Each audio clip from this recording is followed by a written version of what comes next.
November 30th, Raven and the First Humans, Part 2. For a long time, the raven amused himself with his new playthings, watching them as they explored their suddenly expanded world, sometimes helping each other in new discoveries, as often squabbling over some novelty they found on the beach. He taught them clever tricks at which they were very adept. But the raven's attention span was very brief, and soon he was again bored in spite of the strange antics of his little companions. For one thing, he noticed that they were all males, and no matter how hard he looked, he failed to find any females to make his games with the Haida more interesting. Suddenly, he had an idea and lost no time in putting it into practice. He picked up the men one by one, and in spite of their struggles and cries of fright, put them on his broad back, where they hid themselves among his feathers.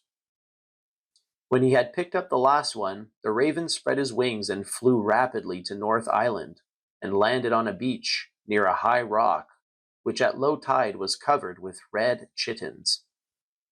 He shook himself gently, and the men slid down his back to the sand.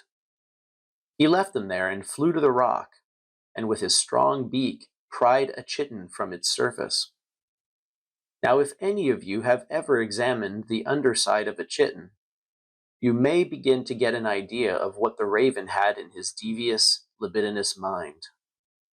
He threw back his head and flung the chiton at the nearest of the men. His aim was unerring, as only that of a great magician's can be, and the chiton found its mark in the delicate groin area of the shellborn creature, where it attached itself firmly. As rapidly as spray falls on the shore after the breaking of a wave, the raven showered the rest of the group with chitons, each inexorably flying to its own target. Nothing remotely like this had ever happened to the men during their long childhood in the clamshell. They were astounded, embarrassed, confused by a rush of new sensations, emotional and physical. They became more and more agitated, uncertain whether it was pain or pleasure or both they were experiencing. They threw themselves on the beach, and suddenly a great storm seemed to break over them, followed just as suddenly by an intense calm. One by one, the chitons dropped off. The men staggered to their feet and began slowly to walk down the beach, followed by the raucous laughter of the raven, which re-echoed all the way to the great island to the north, which we now call Prince of Wales.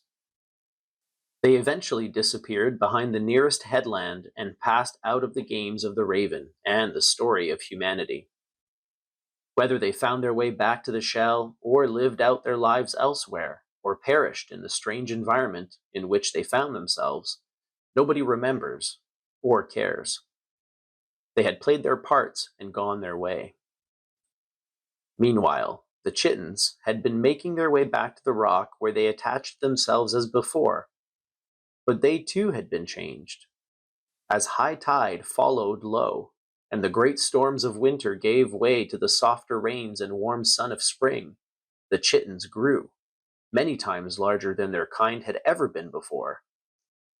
It seemed as though their jointed shells were about to fly apart from enormous pressure inside them. And one day, a huge wave swept over the rock and tore them from their footholds and carried them to the beach.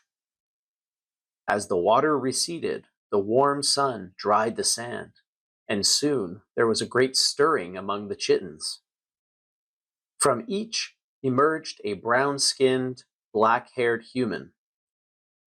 And this time, there were both males and females, and the raven could begin his greatest game, one that still goes on.